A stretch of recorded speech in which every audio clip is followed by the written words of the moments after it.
ഓരോ മുൻപേ സീരിയലിന്റെ ലേറ്റസ്റ്റ് എപ്പിസോഡ് റിവ്യൂ ആണ് പറയുന്നത്. അങ്ങനെ ബബിതയാണെങ്കിൽ രാത്രി ഒരു കത്രികയും എടുത്ത് പമ്മി പമ്മി അങ്ങോട്ടേക്ക് വരികയാണ്. എങ്ങനെയെങ്കിലും അലീനെ അവിടെ നിന്ന് തല്ലി ഓടിക്കണമെന്ന ഒരു പ്ലാൻ ആയിരിക്കട്ടെ ബബിതയുടെ മനസ്സിൽ. അലീന കാരണം ബബിതക്ക് ഇപ്പോ ആ വീട്ടിൽ ഭയങ്കര പ്രശ്നങ്ങളാണല്ലോ. അവളെ തൊടാൻ പാടില്ല, ധിക്കാരം കാണിക്കരുത്, ചേച്ചി എന്ന് വിളിക്കണം, ഇങ്ങനെയുള്ള നിയമങ്ങളൊക്കെ ഒഴിവാക്കാൻ വേണ്ടിയിട്ടാണ് ബബിത ഈ ഒരു കളി കളിക്കുന്നത്. തന്റെ അമ്മയും അച്ഛനും തെറ്റാൻ കാരണക്കാരി അലീനയാണെന്ന് വിശ്വസിച്ചുകൊണ്ടാണ് അവൾ അങ്ങോട്ടേക്ക് വരുന്നത്.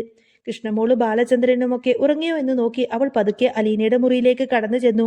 അവിടെ ചെന്നിട്ട് അലീന ഇടാൻ വെച്ചിരിക്കുന്ന ഡ്രസ്സുകളെല്ലാം തന്നെ ഒരു കത്രിക കൊണ്ട് വെട്ടി വെട്ടി അങ്ങ് നശിപ്പിക്കാണ്. കുറെ തുണികൾ വെട്ടിക്കീറി കളഞ്ഞു. സത്യത്തിൽ ബബിത ഇത് ചെയ്യുന്നത് അലീനെ പുറത്താക്കാനാണ് എങ്കിലും അലീനക്ക് ശരിക്കും ഒരു ഉപകാരമായി മാറുന്നുണ്ട്. കാരണം അലീനക്ക് അത്ര വലിയ ഡ്രസ്സൊന്നുമില്ല. എവിടെ നിന്നോ തൊന്നിക്കൂട്ടിയ കുറച്ച് പഴഞ്ചൻ തുണികളാണല്ലോ ഇത്രയും കാലം അലീന ഇട്ടുകൊണ്ടിരുന്നത്. ആ ചുരിദാറും പാന്റും ഷാളും ഒക്കെയാണ്. ആ പഴയ പാന്റും ചുരിദാറും ഷാളും ഒക്കെയാണ് ബബിത ഇപ്പോൾ വെട്ടി വെട്ടി നശിപ്പിക്കുന്നത്. എടി, നീ നോക്കിക്കോടി, നീ ഇവിടെ നിന്നും പോകും. നീ പോയില്ലെങ്കിൽ നിന്നെ ഞാൻ ഇവിടെ നിന്നും ആട്ടി ഓടിക്കും. നീ ഇവിടെ സുഖിച്ച് വാഴാമെന്നൊന്നും വിചാരിക്കണ്ട, അതിന് ഞാൻ സമ്മതിക്കില്ലടി എന്നൊക്കെ പറഞ്ഞ് ദേഷ്യപ്പ് കൊണ്ട് പിറുപിറുത്തുകൊണ്ട് വാശിയിലായിരിക്കട്ടെ ബബിത അതെല്ലാം തന്നെ കത്രിക വെച്ച് വെട്ടിക്കീറുന്നത്. തുണികളെല്ലാം കീറിക്കളഞ്ഞ് അവൾ നേരെ രോഹിത്തിനോട് സംസാരിക്കാൻ ചെല്ലാണ്. രോഹിത്തെ, ഞാൻ അവളുടെ തുണികളെല്ലാം തന്നെ കണ്ടിച്ചു കളഞ്ഞു. അവൾ കാരണം ഒരു സമാധാനവുമില്ല. അച്ഛന്റെ കയ്യിൽ നിന്നും എന്നും കേൾക്കുന്ന ചീത്ത കേട്ട് കേട്ട് മടുത്തു. അമ്മ ഇങ്ങോട്ടേക്ക് വരണമെങ്കിൽ അവൾ എവിടെ നിൽക്കാൻ പാടില്ല. അവൾ എവിടെ നിന്ന് പോയി കഴിഞ്ഞാലേ അമ്മ ഇങ്ങോട്ടേക്ക് വരൂ എന്ന് പറഞ്ഞിട്ടുണ്ട്. അപ്പോ അതിന് ഇതല്ലാതെ വേറെ വഴിയില്ല. അന്നേരം രോഹിത് ചോദിക്കുന്നുണ്ട്, അല്ല ബബിതേ, നീ ഇതൊക്കെ ചെയ്തു, ഇനി അച്ഛൻ അറിഞ്ഞു കഴിഞ്ഞാൽ എന്തായിരിക്കും അവസ്ഥ? അച്ഛൻ നിന്നെ സപ്പോർട്ട് ചെയ്യുമെന്ന് നിനക്ക് തോന്നുന്നുണ്ടോ? അന്നേരം ബബിത മറുപടി നൽകി, അച്ഛൻ അറിഞ്ഞ എനിക്ക് വഴക്ക് കിട്ടും, അത് ഉറപ്പല്ലേ. പക്ഷേ അച്ഛൻ ഇതറിയാനൊന്നും പോകുന്നില്ല. അലീന ഇത് അച്ഛനോട് പറയാനും പോകുന്നില്ല. ഞാൻ കീറിയതാണെന്ന് അവൾക്ക് മനസ്സിലാവില്ലല്ലോ. പിന്നെ കൃഷ്ണമോളാണെങ്കിൽ ഇത് കണ്ടിട്ടുമില്ല. രോഹിത്തേട്ടൻ പറഞ്ഞു കൊടുക്കുമോ? രോഹിത് പറയില്ല എന്ന് പറഞ്ഞപ്പോൾ ബബിതക്ക് ആശ്വാസമായി. ഇതേ ഉള്ളൂ ഇനി വഴി, അവളുടെ സർവ്വതും അങ്ങ് നശിപ്പിക്കണം. ഒന്നിനും ഗതിയില്ലാതെ അവൾ ഇവിടെ നിന്നും അങ്ങ് ഇറങ്ങി ഓടണം.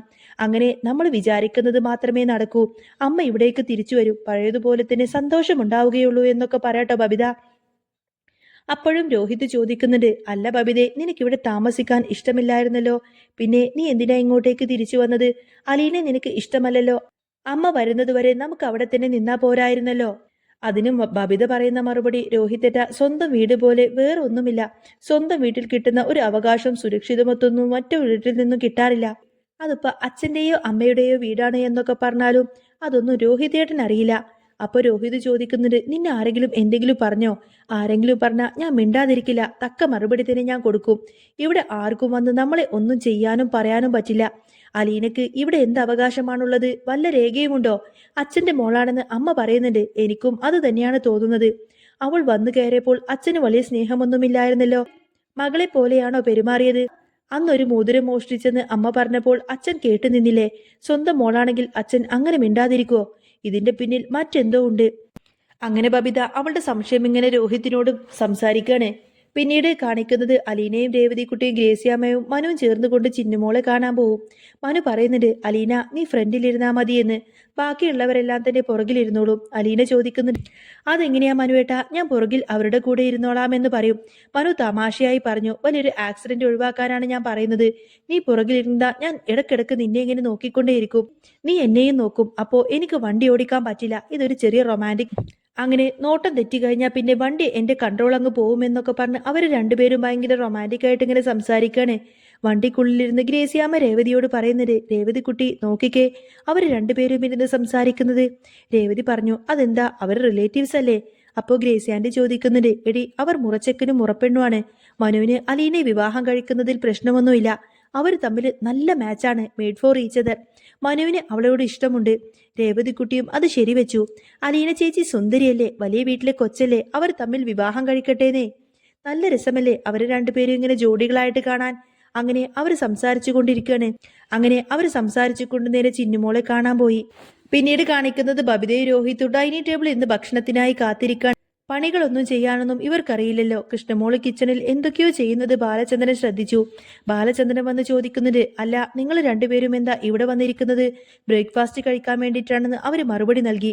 അതിന് നിങ്ങളുടെ മുന്നിൽ വല്ലതുമുണ്ടോ? ഭക്ഷണം വേണമെങ്കിൽ സ്വന്തമായിട്ട് അങ്ങ് ഉണ്ടാക്കണം. നിങ്ങളെക്കാൾ ചെറിയ കുട്ടിയാണ് കൃഷ്ണജ. അവൾ ഇവിടെ പണിയെടുക്കുന്നത് കണ്ടില്ലേ? നിങ്ങൾക്ക് നാണമില്ലേ? രാവിലെ എഴുന്നേറ്റ് എന്തെങ്കിലും ചെയ്യാൻ പഠിക്കണം. അലീന വരുന്നത് വരെ പുറത്തുനിന്ന് ഓർഡർ ചെയ്ത് കഴിക്കാമെന്നൊന്നും നിങ്ങൾ വിചാരിക്കണ്ട. ഭക്ഷണം നിങ്ങൾ തന്നെ ഉണ്ടാക്കണം. എന്നിട്ട് കൃഷ്ണമോളോട് പറയുന്നുണ്ട്, മോളെ, നീ അലീനയുടെ പണി ഏറ്റെടുത്ത് വലിയ ആളാവാനൊന്നും നോക്കണ്ട. നീ സ്കൂളിലേക്ക് പോവാൻ ഒരുങ്ങിക്കോ. രോഹിത്തിനും ബബിതക്കുമാണെങ്കിൽ ഒന്നും തന്നെ ഉണ്ടാക്കാനും അറിയില്ല. ബാലചന്ദ്രൻ വന്നിട്ട് അവരെ വീണ്ടും അങ്ങ് വരട്ടി. അലീന ഇവിടെ നിന്നും ഓടിക്കണമെന്നാണല്ലോ നിങ്ങൾ എപ്പോഴും പറയാറുള്ളത്. അങ്ങനെയാണെങ്കിൽ പിന്നെ നിങ്ങൾക്ക് ആര് വെച്ച് വിളമ്പി തരും? വൈജയന്തിക്ക് പറ്റുമോ? അവൾക്കാണെങ്കിൽ എഴുന്നേൽക്കാൻ പോലും പറ്റില്ല. ബബിതേ, നീ നിന്റെ അമ്മയോട് പറഞ്ഞേക്ക് തനിച്ച് ജീവിക്കുക എന്നത് ബുദ്ധിമുട്ടാണെന്ന്. നെടുമ്പൊരിക്കൽ ബാലചന്ദ്രനെ തോൽപ്പിക്കാൻ നോക്കിയാൽ അതൊരിക്കലും നടക്കില്ല. അലീന എന്റെ മോളാണ്. അവൾ ഇവിടെ തന്നെ താമസിക്കും. വൈജയന്തി വിചാരിക്കുന്നത് പോലെ തന്നെ ഞാൻ ഒരിക്കലും അവളെ കൈവിടില്ല. ഇതൊക്കെ കേട്ട് അവർക്ക് ശരിക്കും അങ്ങ് ദേഷ്യം വരുന്നുണ്ട്. ഇതിനിടെ തന്നെ തുണികളൊക്കെ കീറിയത് ബബിതയാണെന്ന് ബാലചന്ദ്രൻ കണ്ടുപിടിക്കും. പക്ഷേ അലീനയ്ക്ക് മനുവും ബാലചന്ദ്രനും ചേർന്ന് കൂടെ തന്നെ അതിലും വില കൂടിയ നല്ല നല്ല ഡ്രസ്സുകളെല്ലാം തന്നെ വാങ്ങിച്ചു നൽകുന്നുണ്ട്.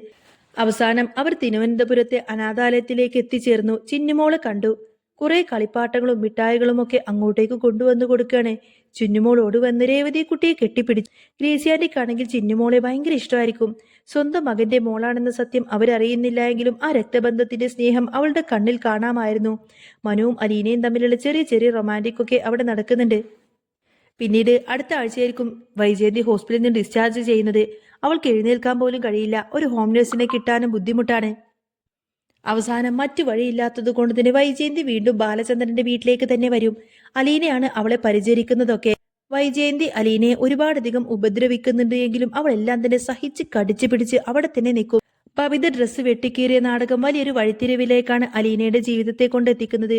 പുതിയ ഡ്രസ്സുകളെല്ലാം ഇട്ട് അണിഞ്ഞൊരുങ്ങി നിൽക്കുന്ന അലീനയെ കാണുമ്പോൾ ബബിതയുടെ ഉള്ളിൽ കനൽ എരിയുന്നുണ്ടായിരുന്നു. ഇതിനിടയിലാണ് വൈജയന്തിയെ വീട്ടിലേക്ക് തിരികെ കൊണ്ടുവരുന്നത്. ഒരു ഭാഗം തളർന്ന് സംസാരശേഷി പോലും പകുതി നഷ്ടപ്പെട്ട അവസ്ഥയിലായിരുന്നുവെങ്കിലും വൈജയന്തിയുടെ കണ്ണുകളിലെ പക ഒട്ടും തന്നെ കുറഞ്ഞിട്ടില്ല. ബാലചന്ദ്രൻ കണിശമായി തന്നെ പറഞ്ഞു കഴിഞ്ഞു, വൈജയന്തിയെ പരിചരിക്കാൻ അലീന അല്ലാതെ വേറെ ആരും ഉണ്ടാകില്ല എന്ന്. ആദ്യമൊക്കെ അലീന വിളമ്പുന്ന ഭക്ഷണം തുപ്പിക്കളയാനും മരുന്നുകളൊക്കെ തട്ടിത്തെറിപ്പിക്കാനും വൈജയന്തി തന്റെ ദേഷ്യം തീർക്കാനൊക്കെ നോക്കി. എന്നാൽ അലീനയുടെ നിശബ്ദമായ പരിചരണത്തിന് മുന്നിൽ വൈജയന്തിയുടെ ഈ വാശികളെല്ലാം തന്നെ അധിക കാലമൊന്നും നിലനിന്നില്ല. ഒരു രാത്രിയിൽ എല്ലാവരും ഉറങ്ങിയ നേരം വൈജയന്തി ശ്വാസം കിട്ടാതെ പിടയുന്നത് അലീന കണ്ടു. ഓടിച്ചെന്ന് നെഞ്ചു തടവിക്കൊണ്ട് കൃത്യസമയത്ത് തന്നെ ഓക്സിജൻ നൽകി അവളെ മരണത്തിൽ നിന്നും അലീന രക്ഷപ്പെടുത്തിയെടുത്തു. ആ നിമിഷം വൈജയന്തിയുടെ കണ്ണ് നിറഞ്ഞൊഴുകി. തന്റെ സ്വന്തം മകൾ ബബിത പോലും തിരിഞ്ഞു നോക്കാത്ത ഈ നേരത്ത് താൻ അത്രയും ഉപദ്രവിച്ച ഈ പെൺകുട്ടി എന്തിനാണ് തന്നെ ഇങ്ങനെ സ്നേഹിക്കുന്നത് എന്ന് വൈജയന്തി ചിന്തിച്ചു തുടങ്ങുകയാണ്. ഇതേ സമയം മനു ആണെങ്കിൽ അലീനയോടുള്ള തന്റെ ഇഷ്ടം ബാലചന്ദ്രനോട് തുറന്നു പറയും. ബാലചന്ദ്രൻ സന്തോഷത്തോടെ അത് സമ്മതിക്കുന്നുണ്ട് എങ്കിലും ബബിതയും രോഹിത്തും ചേർന്ന് ഈ വിവാഹം മുടക്കാൻ പുതിയ തന്ത്രങ്ങളൊക്കെ മെനയുന്നുണ്ടാവും. ചിന്നുമോളുടെ അച്ഛൻ ആരാണെന്ന സത്യം ഉടനെ തന്നെ ഗ്രേസിയാന്റി അനാഥാലയത്തിലെ സിസ്റ്ററിൽ നിന്നും അറിയാൻ പോയി. ആ ഒരു വലിയ രഹസ്യം പുറത്തു വരുന്നതോടുകൂടി തന്നെ നെടുമ്പറക്കൽ തറവാട്ടിൽ വീണ്ടും വലിയൊരു പൊട്ടിത്തെറിക്ക് സാക്ഷ്യം വഹിക്കുന്ന ഒരു അടിപൊളി സൂപ്പർ ക്ലൈമാക്സ് രംഗങ്ങളൊക്കെ ഇനി വരാൻ പോകുന്നുണ്ട് കേട്ടോ. അപ്പോൾ നിങ്ങൾക്ക് ഈ ഒരു ചാനൽ ഇഷ്ടമാണെങ്കിൽ സബ്സ്ക്രൈബ് ചെയ്യാനും സപ്പോർട്ട് ചെയ്യാനും മറക്കല്ലേ. നെക്സ്റ്റ് വീഡിയോ ആയിട്ട് ഉടനെ വരാം. ബൈ.